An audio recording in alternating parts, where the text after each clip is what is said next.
Ang mga pananaw, opinyon at pahayag na inilalahad sa programang ito ay tanging sa mga host at panauhin lamang at hindi sumasalamin o kumakatawan sa opisyal na polisiya, posisyon o pagsang-ayon ng network, ng pamunuan nito o ng mga kaugnay nitong organisasyon.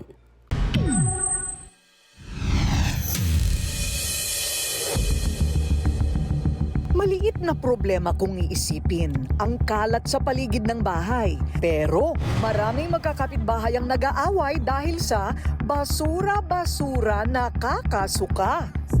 Simpleng pagharang sa daan ang reklamo sa atin ngayon. Kung ano-ano raw kasi ang itinatambak ng inirereklamong lola sa iskinitang daanan. Na bukod sa delikado, ay hirap daw maglabas-masok ang mga tao nga naman. So nagkasanga-sanga na rin ang mga reklamo at issue sa kanilang bangayan, kaya tuloy ang tambak pa more, problema galore. Ang reklamo nga naman niya, ang kapitbahay at lola ng kanyang kinakasama. So may relasyon din pala sila na walang pakundangan daw na hinaharangan ang kanilang daanan. Mahirap nga naman yon. Divine, humarap ka na!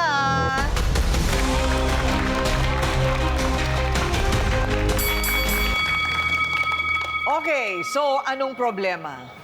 Nirereklamo ko po yung lola ng mister ko po. Kasi pag yung mga timba niya po, tapos mga palangganang may mga labahan, sa daanan niya po yung nilalagay. Siyempre, pag natatakot po ako, pag may emergency po, paano kami makakalabas? Oo nga naman. O, so bakit wala bang espasyo sa bahay Wala po niya? yung makitid po talaga yung daanan namin. So, kayo, saan nyo tinatambak lahat ang gamit nyo? Sa akin po, pinapatong ko po sa gilid. Patong-patong po lahat, mga timba. Tapos sa Doon din sa eskinita? Opo, tabi-tabi po kasi sa amin. Oo. Ilan taon na ba si Lola? 59 po ata. 59 lang. O, pakita nga dito sa ating mesa ng ebidensya. Ano bang itsura ng, ng eskinitang yan? Okay, masikip nga naman yung eskinita. Tingnan nyo ito, Oo nga. Oo nga naman. Parang So, one way lang siya, Ate Corinne, no? Oo. Pag Hindi, nagkasalubong, parang atras ka muna. Opo, Oo, parang correct. ganun po Hindi, talaga. tsaka pagka nagkasunog, paano? Opo. Di ba? Dahil, ayan, tambak-tambak siya. Pagkatapos, eto naman, eto si Lola. Opo, Eto si ganyan- Lola. opo. Doon din ang kanyang, pwesto ng labahan. Opo, yan. Tama ba? Opo. O, ayan, naglalabas si Lola. That is too... Pero yun ang problema kasi saan mo naman gagawin din? Opo. Hindi ba? Wala ba kayong parang common area doon na pwedeng lahat kayo Wala doon sa po. may bukana? Wala po. Wala. So Sa lahat amin naman po kasi, ako rin po, naglalaba po ako. Ang ginagawa ko po, sa drum po pinapatong yung planggana ko para hindi po ako agaw ng space sa daanan. sa Ganun po, drum opo. mo. Pinapatong ko po yung planggana ko sa drum, tapos doon po. So nakatayo ka? Opo, nakatayo. Nakatayo. Ayun. Okay. Pero meron na bang nangyaring gulo o may nangyari ng aksidente dahil sa mga May time po na yung anak ko na, yung planggana niya po nakaharang, yung anak ko po na humakbang, di niya po kasi abot, na-shoot siya sa planggana. Okay. Ganun. Ilan taon na yung anak mo? Magdadalawa po. Ang kalat na nga ni Lola, pati mga apo, burara rin pala. Bukod sa nakaharang na balde, ano pa ba ang mga ginagawa ni Lola sa'yo? Meron pa ba? Yung inaano ko rin po kasi kay tita, yung mga pinaggamitan ng napkin ng mga apo niya. Ay. Yun. Ano yun? Ano nga? Wala ba silang basurahan? Naglagay na nga po ako ng basurahan sa CR Saan nakatapon? May basurahan na po ako nilagay sa gilid ng ng inedoro. Hindi pa rin po nila nilalagay. Saan nga nila nilalagay? Sa ibabaw lang po kasi may patungan po, parang sa gilid. Ay, no! Pwede isumbong sa barangay yan kasi napaka-unhygienic. Okay. Para kay Divine, siya ang lolang walang pinagkatandaan. Ayan, Lola Angge, humarap ka na.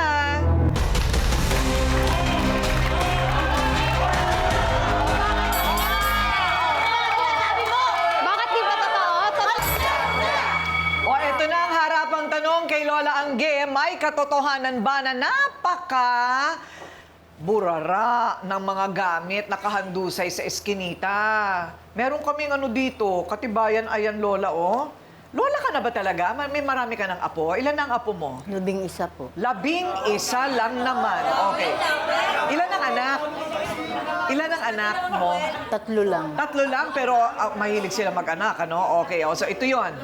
So, ito yung eskinita. So, bakit po daw ganyan? Kasi po yung ibang mga kahoy, panggatong, nakatambak din dyan na Oh. ginagamit namin.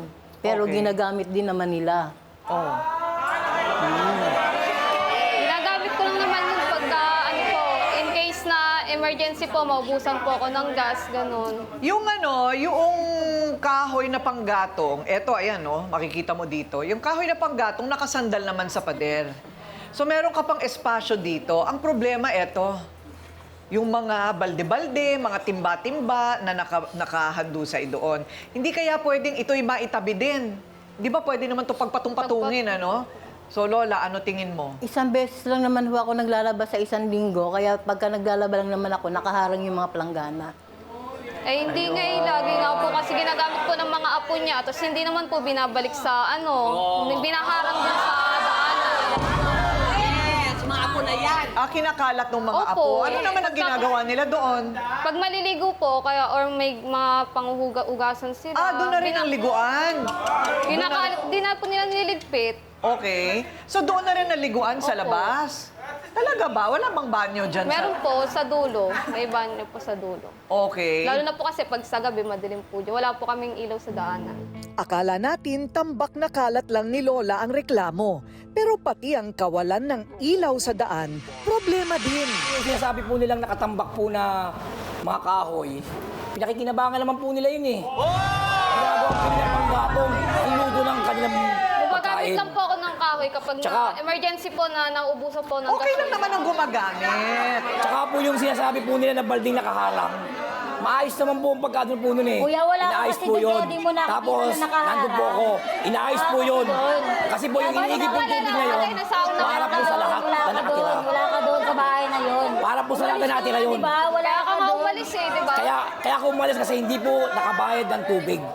Nahihirapan na po yung pamilya ko dahil hirap po sa tubig. Nahihirapan kasi may nakaharang. Ngayon, Yun yung mga balde po yun, lahat po tayo Di po nakikinabang kasi, doon. di po kasi kayo makadaan. Lahat po tayo. Kaya yung kinakagalit ko po sa inyo, na wala kayong respeto at May paggalang sa respeto matanda. ako. Wala may respeto ako. Yun po, yun lang po kinayo ko po. Alam niya ni Tita Angge. Yun yung natin. Kasi, ang pinag-uusapan naman ni Ernie ay, hindi ba pwedeng ganito? Lola Angge, tulungan kita. Pwede bang itabi natin ito? Ganun po. Pwede lang po ginagawa sabihin na ko maayos minsan. at pag-usapan na maayos. Okay, ano naman ang solusyon nitong mga taga-puti, team puti? Ayan, ito. Ano masasabi mo doon sa ating issue ngayon? Lola, ang tanong ko lang po sa inyo, since kayo po yung nakatatanda doon sa compound ninyo, dapat po nagiging role model po kayo doon sa mga nakatira din po doon. Tapos kung ang pinaka-complaint po ni ate is yung mga nakaharang po ng mga gamit nyo doon, pwede naman po sigurong ipaligpit nyo na lang po sa mga apo ninyo o di kaya po iligpit po ninyo after nyo pong gamitin para hindi na rin po siya nakakadisgrasya sa mga taong na nandoon. Sa pula! Kung pag-uusapan natin yung age ni Lola dahil siya nakakatanda, sana naman meron ding initiative si Divine bilang nakakabata na magkaroon ng konsiderasyon pagdating sa sitwasyon ngayon ni Lola. Ang dami niya na kasing ginagawa, nagtatrabaho siya.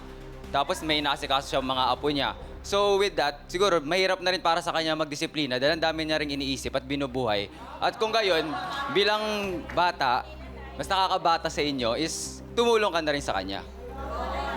Madalas po kasi, pag nasabihan ko po si Tita, galit po siya. Ganun. Alam mo, pag makahanap ka ng trabaho, hindi na kayo mag-aaway. Kasi wala ka na doon sa bahay. Okay, Doc Camille, what do you think? Sino dapat ang magpakumbaba dito? Unang-una parehas eh. Dapat kasi pagdating sa ganitong pagkakataon, naiisang compound kayo, nagkakaintindihan kayo. First and foremost, kailangan may mga rules doon sa compound. Kung sino ang gagamit, kung kailan gagamitin yung CR. Dahil kasi I think communal yung CR nyo, no? So, dapat meron din magsasabi sino ang maglilinis. anong schedule, sino ang maglalaba, saan yung pwesto, lahat yung mga ganitong klaseng pagkakataon para hindi kayo magkakaroon ng yung sabihin natin, alitan. Attorney Lorna, yan, gaano kahalaga itong ipinaglalaban naman na right of way? Hindi ito kalye, kundi compound lang, pero importante pa rin. Lalo na sa compound, dapat nag-uusap ang mga residents sa compound. Lalong-lalo na, pagka mag-anak, 3 families yan. Pero nakikita ko, walang gustong magbigayan. Ikaw, Divine, wala kang trabaho eh. 2 yung anak mo, ba't hindi ka mag-inisyatibo na tulungan? Maglinis-linis ka doon. Si Lola naman, si Angge, Lola Angge naman, may trabaho. Alam mo, yung mga anak mo, pwede mong kasuhan.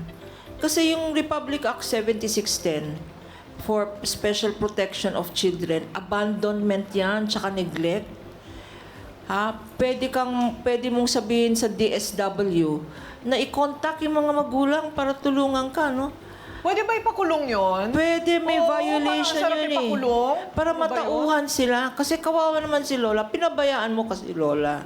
Okay, so naku, ganun pala, no? Meron palang ganun. Ay, naku, ewan ko lang. So, Brother Love, meron kang, Dr. Love, meron kang idadagdag? Ihahabol ko lamang po, nakikita natin dito kasi yung kawalan ng spirituality sa buhay natin. Panahon ng Kwaresma ngayon, ano? Ito yung panahon na kinakailangan siguro pagnilayan natin. Hindi lang yung relasyon natin sa Diyos, no? Kundi yung relasyon din natin sa mga nakapaligid sa atin. Sa isang maliit na community katulad ng sa inyo, magkakamag-anak pa. Walang masama kung mag-usap-usap tayo. Let's humble ourselves. Babaan lang na, magpakumbaba lang tayo, ano? At nagsisimula ang magandang usapan sa isang bukas na komunikasyon, ano? At isang practice lang siguro yung sariling initiative, Nanay Angge, Lola Angge. Kung hindi naman pinipigil kayo na maglaba doon sa iskinita nyo, pero pagkalaba, tayo na mismo sa sarili natin, nakakainis makita yung nakakalat yung ginamit mo, tayo na mismo ang magligpit. Nang sa gayon, makita rin ang kapitbahay natin, ma-appreciate nila na kahit naharangan natin, nalilinis naman natin yung lugar. Ha?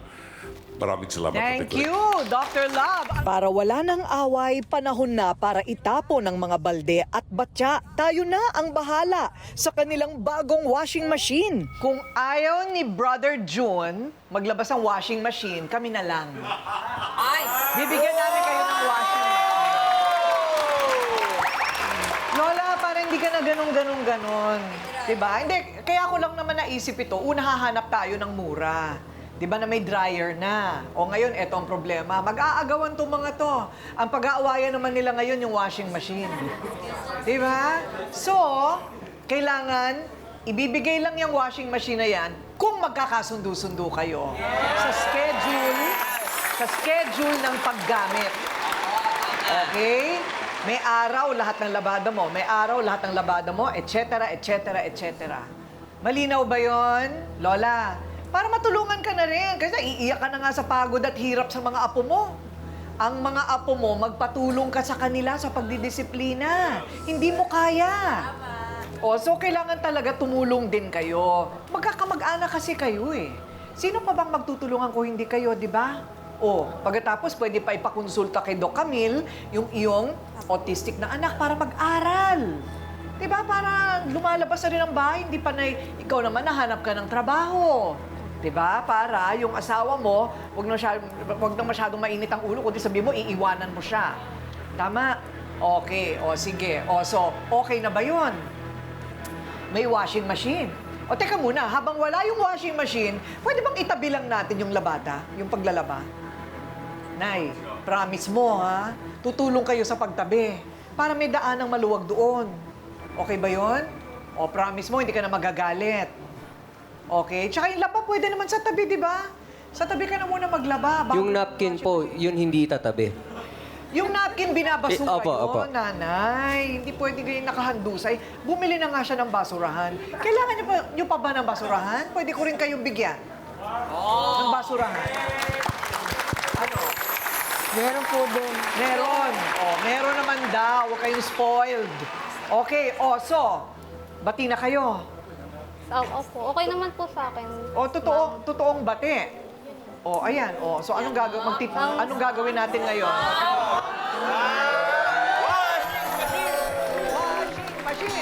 Washing machine! Washing machine! Isa pang basura. Basurang hangin dahil sa pagsusunog ng tanso. Nahiya naman ako sa suot nitong isang ito. Mukhang may gimmick. Tama, lechon belly. Mukhang may gimmick. Hindi, Ate Kuring, kasi mainit ngayong umaga. Sino ba ang Saan ka ba pupunta pagkatapos? Wala lang. Ka-clubbing. Eto na. Parang usok na galing sa hotness. Yes. Sa hotness ni Chika Babes dito. Ang ating pag-uusapan. Ayan. Ang issue natin ngayong araw, pahirap daw sa paghinga at sa kalusugan. Hindi lang dahil sa usok, literal na usok, kundi dahil sa sama ng loob. Kaya kung ako sa iyo, magtakip ka na ng ilong dahil sa nakasusulasok na usok. When there is smoke, there is fire. Sabi nga nila, siya ang nagrereklamo laban sa dati niyang kaibigan dahil sa paulit-ulit daw na pagsusunog ng tanso malapit sa mismong bahay niya. Nako, ibig sabihin, toxic yan. Kapag nalalanghap mo yan, nako, nakakadulot ng sari-saring sakit sa katawan. Yoli, humarap ka na.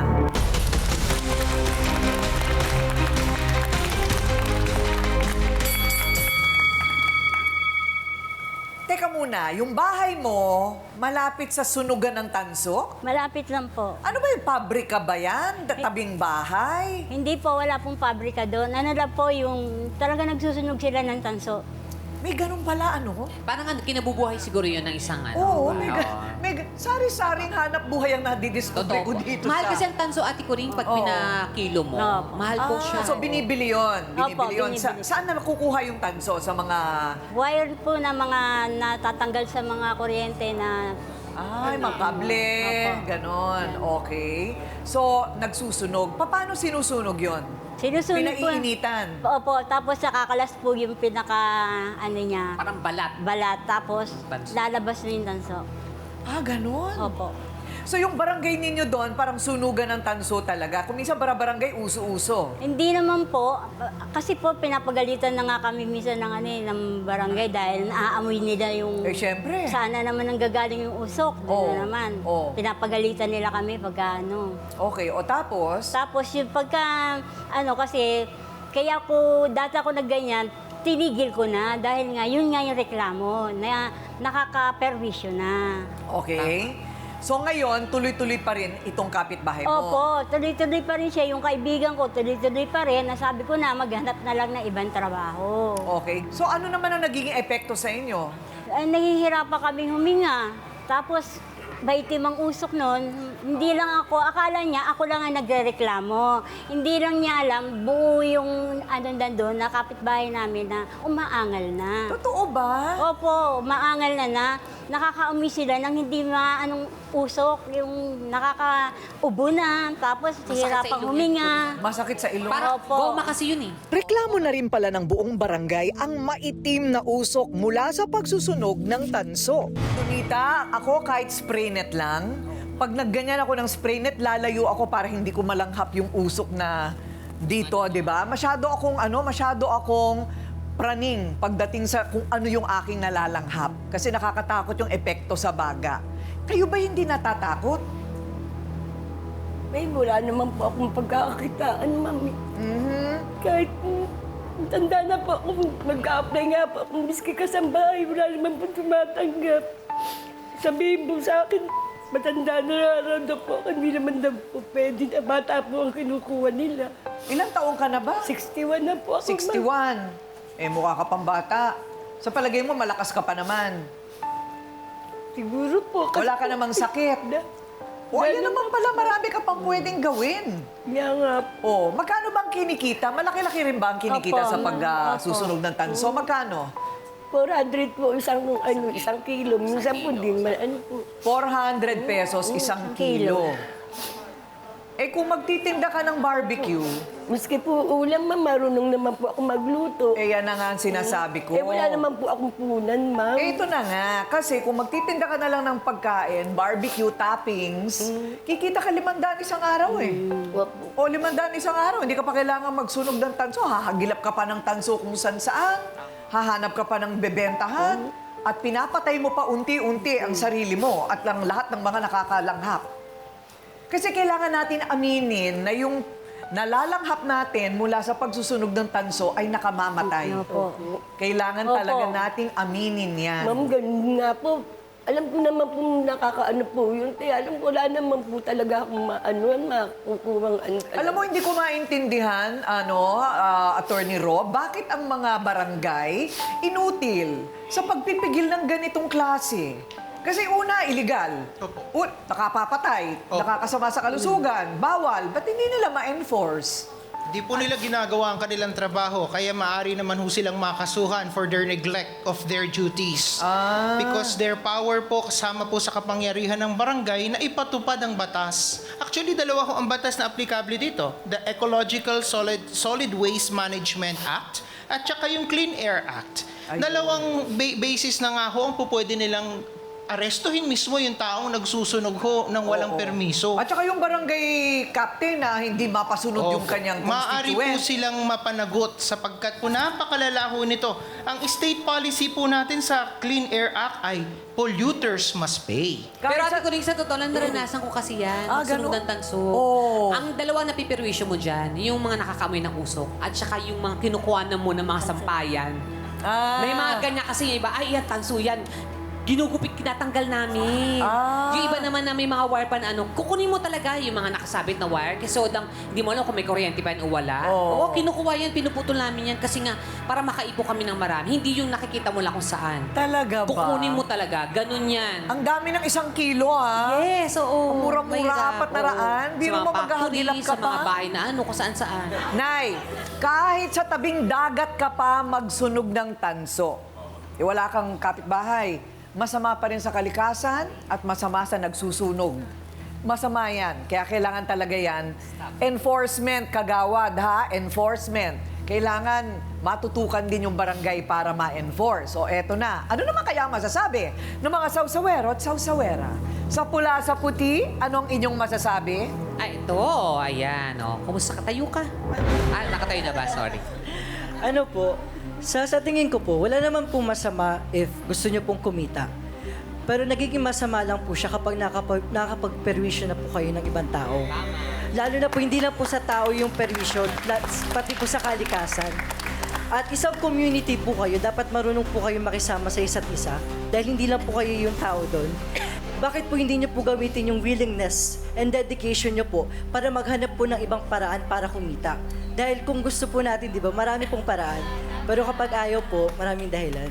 Ang panawagan natin dito sa inyong barangay kagawad, pasensya na po, kung ito'y matagal nang nangyayari sa inyong barangay at ang inyong barangay captain paminsan-minsan lang kumikilos o tumatayo para mapatigil ang bawal na activities na ganito, nagtutulog ang barangay captain, meron po kayong responsibilidad sa inyong nasasakupan na protektahan ng higit na nakararami sa isang pinagbabawal na gawain. Correct. Thank you very much, Dr. Love. Doc Camille, ano yung mga yung pwede nilang gawin ngayon para malinis yung kanilang katawan? Meron bang detoxification na pwedeng gawin dahil medyo matagal na silang exposed sa ganyan? Actually, yun ang mahirap, Ate Coring, kasi isa sa mga parang myth yung sinasabi, ang pag-inom ng gatas. Pero kasi nakakatulong talaga ang pag-inom ng gatas para sa ganun, malesen yung side effect ng pagsusunog na ganito. Tatandaan nyo, kasi yung sabi nyo, yung usok ganito lang, limitado. Hindi po. Pag nagsunog kayo ng mga ganyan, katulad ng tanso, importanteng malaman nyo yung concentration ng tanso, kung gaano karami siya. Pangalawa, yung long term, yung duration. Kung araw-araw kayo nagsusunog, doon nyo po makikita yung epekto. Kasi po, yung mga particles na yan, yung sinasabing 10 micrometers na umaabot po yan ng milya-milya. So, pwedeng malanghap yan, hindi po ang mangyayari, ang nagiging epekto yung baga natin. Actually po, pumapasok siya sa bloodstream. Kaya mas maraming nagkakaroon ng leukemia. Because of yung ganitong klase. Yung mga nakatira sa paligid ng pabrika. Yes, opo, Oo. yan yun. Dahil tatandaan nyo, ang pagsusunog na ganyan, nagkukos po yung tinatawag na magkakaroon ng dioxin at saka furans. Yung pong dalawang yon, magkukos po ng carcinogens. And alam natin, pag carcinogens, ano bang mangyayari? Cancer. Cancer. Ayun. Kaya talagang kailangan po ang iba yung pag-iingat. Ay, nako. Ito na nga ba ang sinasabi ko, talagang sa kahirapan kumakapit tayo sa patalim. Ang problema, pag kumapit ka sa patalim, sinong nasusugatan? Ikaw din, di ba?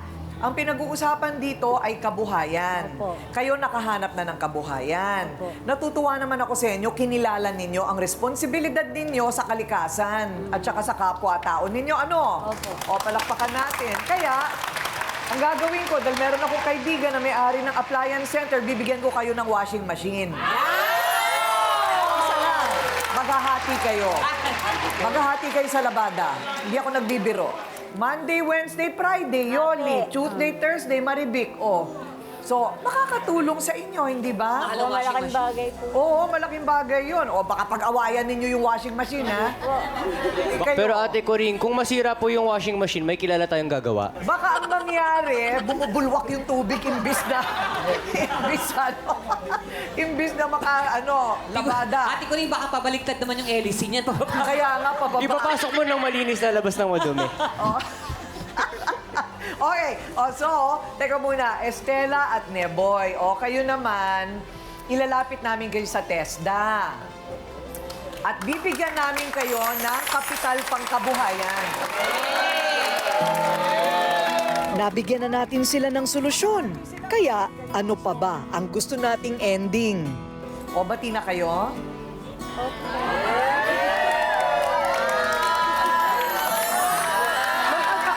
May kasalanan na kaya akong blala. Okay, sige, ikaw na. Diba? Anong sabi niya? Ako naman ang may kasalanan, ako nang lalapit. Ang ganda. Diba? Aso, nakakagat ng kapitbahay. Kaya ang manugang na nakagat, nagngangangaw-ngaw sa galit. Ay, tama-tama. Dalmatian. Alam na alam nating pet owner siya. Oo. So, anong problema? Anong nangyari? Kasi pag ganito po kasi Ma'am Corina, lumabas po yung nanay ko. Paglabas po ng nanay ko, yung aso po nila, na si Dina, sinakmal po bigla yung nanay ko sa hita. Ngayon ho, nangihingi po ako ng pampagamot sa makapalan mukha namin ng kapitbahay. Sabi ko, huy, tay baka pwede naman panghingi kami ng pampagamot sa nanay ko. Sagot ba naman sa akin, hindi namin sagutin yan, privacy yan eh. Privacy po ba yung bahay na yun? Sabi ko, garan nyo naman, tibay naman ang mukha mo, te. Sabi ko, ganun, privacy ba yan? Public yan eh. Nasa kalagitnaan na yung aso ninyo, sa kalagitnaan na ng daan. Sino ba hindi mainis doon, Ma'am Corina, di ba? Tapos, pagdating po nyo, nakadalawang balik po ako sa kanila. Pagdating po ng pagbalik ko doon, hindi na naman po ako nila binigyan ulit pampagamot. E di, ang ginawa ko po, nanghiram po ako sa kapitbahay namin. Kung sino-sino pong taong hinihiraman ko para lang po pagamot yung biyanan ko. Tapos ngayon, dito na po, napa-check up ko na po. 4:30 ng hapon, doon na po napabakunahan yung biyanan ko. Alam niyo po, nung oras na po siya napagamot, alauna na po. Alam po ba ninyo, nagkalat, meron nga anti-rabies campaign sa ngayon ng DOH. Kasi meron talagang halos 500 kaso ng namamatay every year. 2024, 426 ayon sa DOH. Kasi hindi alam ng mga nakakagat na kailangan nilang magpabakuna. O baka wala silang pambayad. Kasi 1,516 bawat pabakuna sa taong nakagat 3 beses ang kailangan. Totoo po yun. Diba? So 4,500. 4,500 o 5,000 halos ang kailangan. So ang tanong, talaga bang pabaya kang may-ari ng alaga mong aso? Ay, totoo talaga yun, di ba? Hindi ako nagpapabaya kasi Nakatali yun, nakaano lang siya. Parang Nakatali. nakulagpos. Kasi Nakatali na siguro nga, ate. natapakan niya. Kaya Nakatali na nga, ate, di ba? Nakakagat Ngayon, sa siya. sobrang haba ng tali, nasakmal yung biyanan Saka ko, wag kang, di ba? ano, Makapal kasi mukha mo, te. magsisigaw ka pa doon na ano. Nagbibigay ka dapat, kahit magkano lang, mantanggap naman namin Nambabastos eh. ka Kasi eh. para sa Pinagsasabi mo rin mahirap sa kapitbahay, naririnig ng kapitbahay na ano. totoo naman, di ba, te? Sabi pa, Totoo. sismosa ako. Totoo naman talaga, Ano ba te. yun? Hindi ka ba chismosa? Ito, ikaw, Ha? totoo yung sinasabi Di ba ko naman. totoo? Chismosa ka naman Chismosa talaga. Oo, talaga, Kasi Teka chismosa ka muna, talaga. saan mo ba tinatali ang aso mo? Sa may harap po ng bahay. Oh, di ba po? Ha? Sa harap po ng bahay Sa namin. may harap ng bahay. Alam mo talaga, dapat hindi nag-aalaga ng aso kung wala siyang espasyo na malaya na makakalakad. Yung asong tinatali, abuse yun. Ayon sa batas. Yung asong parating nakatali, hindi yan pinapayagan ng batas sa Animal Welfare Act. Siya raw ang nakakita kung paano kinagat ng aso ni Josie ang hita ng biyanan ni AJ. Ayan. So malalaman natin kung ano ba talaga nangyari, paano nangagat ng hita itong si Dina, pangalan ng aso. Belen, humarap ka na. Obligasyon mo yan, Josie. Di pa, hindi siya... Bakit alam niyo ba kung sino nakakagat? Kung aso ko talaga? Aso mo naman talaga eh. Kitang-kita Hindi ko nyo nakita. Aso mo. Kita ko kasi naghahanap ako ng apo ko. Sabi mo, hinahanap mo ang anak mo. Ang apo ko po. Aktong nakita mong Nakita ko.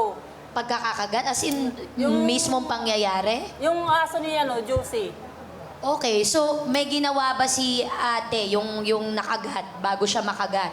Like, tinakot ba yung aso? Tinapakan? Sinaktan? Hindi naman po. Basta nakita ko lang na nakagat. Kasi lumabas siya eh. Nagpapabarya ng pera. So after na, nakagat na nung nakita mo, hindi yung bago, yung buong pangyayari. So hindi mo alam kung natapakan niya yung Hindi aso? po. Hindi ko pa nakita na natapakan niya. Pero nakita ko na lang po na nakagat na siya ng aso. Walang may gusto sa nangyari. Problema mo, wala rin talagang testigo, pero siguro, hindi na yun yung point. Ang point, yung responsibilidad mo. Pagkatapos makagat. Kasi nga po, wala akong pera nung time na yun. Alam mo, kung walang pera, dapat nagpapakumbaba.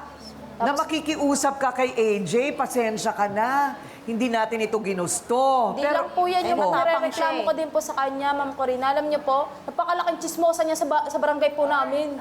Bakit? Ito po yung paano po, yung mga namin mag-asawa, Totoo chinichismis yun. niya, makapal ang mukha ang babae na yan. Totoo kasi malakas ang boses niya pag nag-uusap kayo mag-asawa. Wala ka na doon pakialam kung mag-away man kami ng Kaya asawa ko. hindi ako nagtitismis, naririnig ng mga Pre, kasi kapitbahay namin ko, sinasabi mag-away, niyo. tsaka kung totoo sila, wala ka na Para doon. kayo Labas ka nasa na doon. Ha? TV, Chinichismis mo pa sa teleserye, kapitbahay namin. kung mag-ano Ha? sila, Kapal naman ang mag-usap. mukha mo.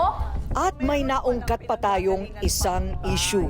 Ang pagiging certified marites ni Aling Josie. Ba may patron saint for animals? Saint Francis of Assisi? Si St. Francis actually, at saka si San Roque sa mga aso, no? St. Francis is very close to birds, mga hayop. Also, yung Dominican si St. Martin de Porres. Well, anyway, sa nakikita ko rito, na-establish na po natin, Ate Coring, na may pananagutan ng may-ari ng aso. Sa mga nag-aalaga ng aso, katulad ko, mapagmahal din sa aso, mahilig din po sa aso. Tandaan natin, ang aso ay hindi po tao. At hindi natin masusugalan ang mood ng aso, kahit anong bait ng aso. Lalo na kung natatreten ang aso. Lalo na kung nagugutom o hindi nakakaramdam ng pagmamahal ang aso. Paano mo may paliliwanag sa akin na mahal ko ang asong ito kung ito'y nakatali? See? So, ang aso maaaring gumagalaw ang kaisipan niya, may anger sa kanya kasi nakatali siya, hindi siya makagala. Hindi niya nararamdaman yung pagmamahal talaga, no? So, anytime maaaring tumalon pag may dumaan dahil na-trigger siya. So, aso yan no? So, dapat nating pag-aralan. So, yung aso mo rin, Jo, yung aso mo rin, Belen, meron din pala siya. Ipapabakuna ko at kapon. Okay? Meron tayong mga katuwang, meron tayong mga kasama. Hindi lang anti-rabies, 5-in-1 pa. Okay? Okay. Yung utang mo, ako na magbabayad ng 5,000. Pwede ba yun? Okay ba yun? So, Iniksyon mo na si nanay at saka mababayaran na utang mo. Okay? Eto na. Ibayad mo sa kanya ngayon yan. At humingi ka ng dispensa. Patawad ka, ate. Pasensya na. Mabigat na responsibilidad ang pag-aalaga ng hayop. Kaya huwag itong ipilit kung wala namang sapat na kakayahan.